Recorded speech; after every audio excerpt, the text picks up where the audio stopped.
Sepanjang sejarah manusia, banyak peradaban runtuh bukan karena kalah perang, tetapi karena takut pada orang yang berpikir. Buku dibakar, ilmuwan dibungkam, pertanyaan dianggap ancaman. Namun ada satu peradaban yang justru memilih jalan berbeda. Ia menjadi besar karena membiarkan manusia bertanya. Dan ironisnya, ia mulai runtuh saat keberanian itu perlahan hilang. Inilah kisah kejayaan yang dibangun tanpa mematikan akal. Assalamualaikum warahmatullahi wabarakatuh. Semoga kita semua diberi kesehatan, kejernihan hati, dan ilmu yang menumbuhkan iman serta kebijaksanaan. Amin. Jika kamu ingin memahami sejarah Islam, bukan hanya sebagai cerita masa lalu, tetapi sebagai cermin untuk hari ini. Jangan lupa subscribe dan bagikan video ini, karena kisah ini menyangkut masa depan kita semua. Di banyak peradaban, penguasa takut pada satu hal, akal yang merdeka, karena orang yang berpikir tidak mudah ditakut-takuti, tidak mudah dikendalikan. Maka lahirlah sejarah kelam. Filsuf dipenjara, ilmuwan dibunuh, buku dibakar di alun-alun kota. Peradaban tampak kuat dari luar, namun rapuh di dalam. Dan setiap kali akal dibungkam, kehancuran hanya menunggu waktu. Lalu dari padang pasir Arab, muncul satu ajaran yang justru memulai segalanya dengan perintah. Berpikir, Islam tidak datang membawa ketakutan. Ia datang membawa kesadaran. Wahyu pertama bukan perintah tunduk, tetapi perintah membaca. Al-Quran tidak hanya memerintah, tetapi mengajak manusia berpikir. Tidakkah kamu menggunakan akal? Tidakkah kamu merenung? Iman dalam Islam bukan hasil indoktrinasi, tetapi hasil pemahaman. Inilah fondasi awal peradaban Islam iman yang tidak alergi pada pertanyaan. Namun, apa yang terjadi ketika akal benar-benar diberi ruang seluas-luasnya?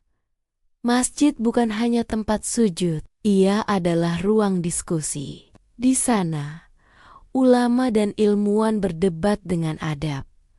Berbeda pendapat bukan dosa. Bertanya bukan pembangkangan. Matematika berkembang. Kedokteran diuji. Astronomi diamati. Filsafat dipelajari dengan iman sebagai penuntun. Islam tidak mematikan akal. Ia menjaganya agar tidak liar, namun juga tidak mati. Dan ketika akal benar-benar bekerja, lahirlah kejayaan yang membuat dunia terpana. Rumah sakit berdiri jauh sebelum Eropa mengenalnya.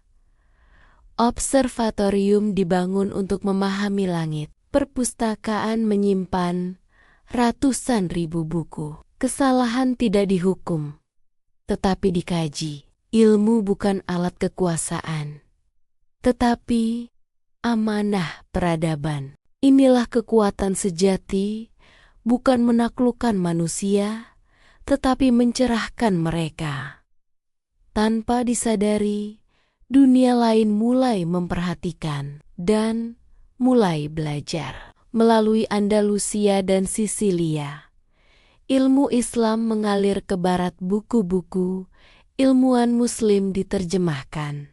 Universitas Eropa berdiri di atas karya-karya mereka. Renaissance lahir, dunia bangkit. Ironisnya, dunia yang belajar kebebasan berpikir dari Islam, suatu hari melaju lebih jauh. Lalu muncul pertanyaan pahit. Apa yang terjadi ketika dunia Islam sendiri mulai takut pada akal perbedaan, mulai dicurigai? Diskusi berubah menjadi vonis. Pertanyaan dianggap ancaman. Bukan iman yang melemah, tetapi keberanian berpikir.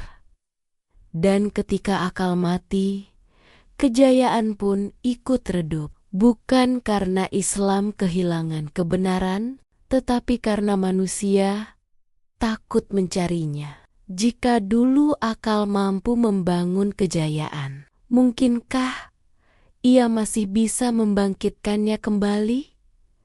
Sejarah telah memberi jawaban. Islam pernah memimpin dunia karena tidak mematikan akal. Iman yang sehat tidak pernah takut pada pertanyaan. Ia justru tumbuh karenanya.